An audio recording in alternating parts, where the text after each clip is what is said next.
നിങ്ങളുടെ ഫേവറേറ്റ് സീരിയലുകൾ ടിവിയിൽ വരുന്നതിന് മുൻപേ സൺ നെക്സ്റ്റ് ആപ്പിൽ കാണാം. ഇനി എല്ലാവർക്കും മുൻപേ കാണൂ. ഇപ്പോൾ തന്നെ സൺ നെക്സ്റ്റ് ആപ്പ് ഡൗൺലോഡ് ചെയ്ത് സബ്സ്ക്രൈബ് ചെയ്യൂ.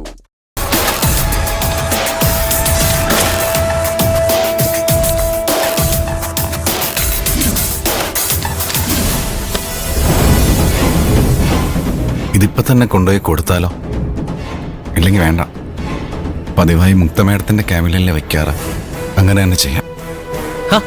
ചേട്ടാ, കത്തും പാഴ്സലൊക്കെ ആയിട്ട് കുറെ ഉണ്ടല്ലോ. അതെ അതെ. ഇന്നു മുതൽ ഇതെല്ലാം കൈലാഷ് സാറിന്റെ ക്യാബിനിൽ വെച്ചാൽ മതിയെന്ന് മുക്താ മേഡം ഉത്തരവിറക്കിയിട്ടുണ്ട്. പുതിയ ഭരണ പരിഷ്കാരങ്ങളെ എന്തെങ്കിലും ചെയ്യട്ടെ, നമുക്ക് അനുസരിച്ചല്ലേ പറ്റൂ. വെറുതെ ഇവിടെ കറങ്ങി നടക്കാതെ അതൊട്ടില്ല. ആ കർണാടക സാറ് കണ്ടാലേ പ്രശ്നമാവും.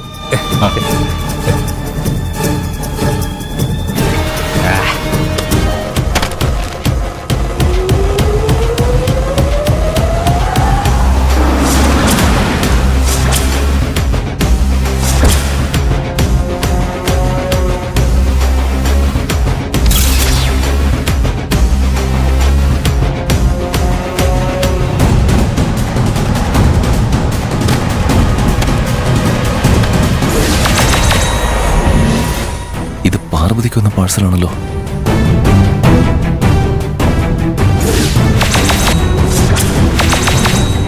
ഈ ഗന്ധർവനെ കൊണ്ടുള്ള ശല്യം തീർന്നു എന്നാ കരുതിയത്, ഇപ്പൊ വീണ്ടും തുടങ്ങി.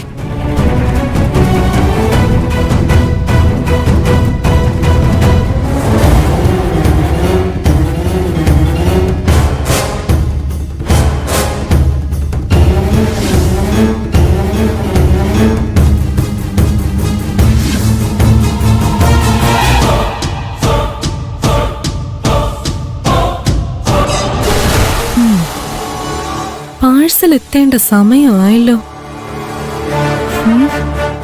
എന്നിട്ടും പൊട്ടിത്തെറിയൊന്നും നടന്നില്ലല്ലോ. ഇനി സെക്യൂരിറ്റി പാഴ്സലും ലെറ്ററും കൈലാഷിന്റെ ക്യാബിനെ കൊണ്ട് വെച്ചില്ലേ? അയാളെ ഒന്ന് വിളിച്ചു നോക്കാം. മുക്ത,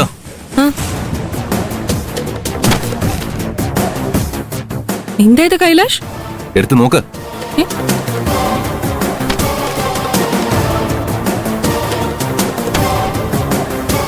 ഗന്ധർവനോ? ഇയാള് വീണ്ടും വന്നോ? പാർവതിയുടെ മനസ്സിൽ നിന്നും ഗന്ധർവൻ എന്നേക്കുമായിട്ട് ഇല്ലാതാക്കാനാണ് ഞാൻ ശ്രമിക്കുന്നത്. കുറച്ചു നാളായി അവൻ ലെറ്റേഴ്സ് ഒന്നും അയക്കാതിരുന്നപ്പോ അവനെ കൊണ്ടുള്ള ശല്യം തീർന്നു ഞാൻ കരുതിയത്. പാർവതി അവനെ മറക്കാൻ തുടങ്ങിയതാ. അപ്പൊ വീണ്ടും പാർവതിയോടുള്ള എന്റെ ഇഷ്ടം തുറന്നു പറയാൻ പറ്റാത്തതിന്റെ ഒരേ ഒരു കാരണം ഇവനാ. ഞാൻ എപ്പോ അതിന് ശ്രമിച്ചാലും ഈ ഗന്ധർവൻ അതിന്റെ ഇടയിൽ കയറി വരും. ഇനിയിപ്പോ എന്ത് ചെയ്യണം നിന്റെ പ്ലാൻ? പാർവതി പഴയതെല്ലാം മറന്നിരിക്കുക. ഇപ്പോ ഈ പാഴ്സൽ അവള് കണ്ട കുഴപ്പമാവും. ഇങ്ങനൊരു പാഴ്സൽ വന്നതിനെ കുറിച്ച് പാർവതി അറിയ പോലും വേണ്ട. മറ്റാരും കാണുന്നതിന് മുമ്പ് ഈ പാഴ്സൽ എനിക്ക് കിട്ടിയത് നന്നായി. സെക്യൂരിറ്റി വിളിച്ച് ഇങ്ങനൊരു പാഴ്സൽ വന്നത് ആരും അറിയണ്ടെന്ന് പറയാം. ഞാനിത് നശിപ്പിക്കും. പാർവതിയുടെ കയ്യില് ഈ പാഴ്സൽ എത്തിയില്ലെങ്കിൽ എന്റെ പ്ലാൻ ഒന്നും നടക്കില്ല. അങ്ങനെ സംഭവിക്കാൻ ഞാൻ സമ്മതിക്കോ?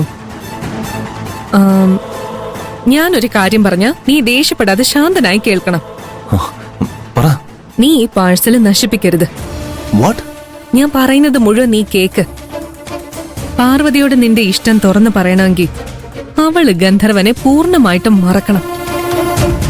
അതിന് ഗന്ധർവൻ ആരാണെന്ന് നീ അറിയണ്ടേ? ഈ പാഴ്സൽ പാർവതിയുടെ അടുത്തെത്തിയ അതിലുള്ള വഴി തെളിഞ്ഞു വരും. ഈ വിഷയത്തില് ഐ കാൻ ടേക്ക് റിസ്ക്.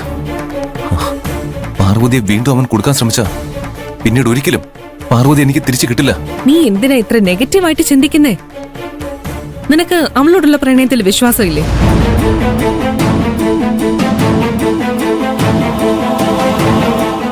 നീ തന്നെയല്ലേ പറഞ്ഞത് ഇത്രയും നാളും ഗന്ധർവനിൽ നിന്നും കത്തുകളൊന്നും കിട്ടാത്തതുകൊണ്ട് പാർവതി അയാളെ മറന്നു കാണുമെന്ന്. അങ്ങനെയാണെങ്കിൽ പാർവതിക്ക് അയാളോട് വെറുപ്പ് തോന്നാനുള്ള സാധ്യതയാണ് കൂടുതലുള്ളത്. പാർവതി തന്നെ ഈ പാഴ്സൽ വലിച്ചെറിഞ്ഞ നിന്റെ റൂട്ട് ക്ലിയർ ആണെന്നല്ലേ അർത്ഥം? ഇനി അതല്ല, പാർവതിക്ക് അയാളോട് എന്തെങ്കിലും തരത്തിലുള്ള സ്നേഹം ഉണ്ടെങ്കിൽ അതും നമ്മൾ അറിയണ്ടേ? പാർവതിയുടെ മനസ്സിൽ എന്താണെന്ന് അറിയണമെങ്കിൽ ഈ പാഴ്സല് പാർവതിയുടെ കയ്യിലെത്തണം. ഈ ഗന്ധർവൻ ഉറപ്പായി ഒരു ഫ്രോഡാ. പാർവതി ഏതെങ്കിലും വിധത്തില് ഉപദ്രവിക്കാൻ ശ്രമിച്ചാലോ? അങ്ങനെയൊന്നും സംഭവിക്കില്ല. പാർവതിക്ക് ഈ പാഴ്സല് കിട്ടുന്നത് മുതൽ നമ്മൾ പാർവതി ഫോളോ ചെയ്താൽ മതി. പാർവതിയുടെ സുരക്ഷ നമ്മൾ ഉറപ്പുവരുത്തണം. ഇനി എങ്ങാനും ഗന്ധർവൻ എന്തെങ്കിലും പ്രശ്നം ഉണ്ടാക്കുകയാണെങ്കിൽ തന്നെ നമുക്ക് അയാളെ കൈയോടെ പിടിക്കാം. പിന്നെ അയാളെ കൊണ്ടുള്ള ശല്യം പാർവതിക്ക് ഒരിക്കലും ഉണ്ടാവില്ല. ഇതിൽ കൂടുതൽ ആലോചിക്കാൻ ഒന്നുമില്ല കൈലാഷ്. ഗന്ധർവന്റെ കാര്യത്തിലുള്ള നിലപാട് എന്താണെന്ന് പാർവതി തന്നെ വ്യക്തമാക്കണം. എനിക്കിപ്പോഴും അതിനുള്ള ധൈര്യം കിട്ടുന്നില്ല മുക്ത.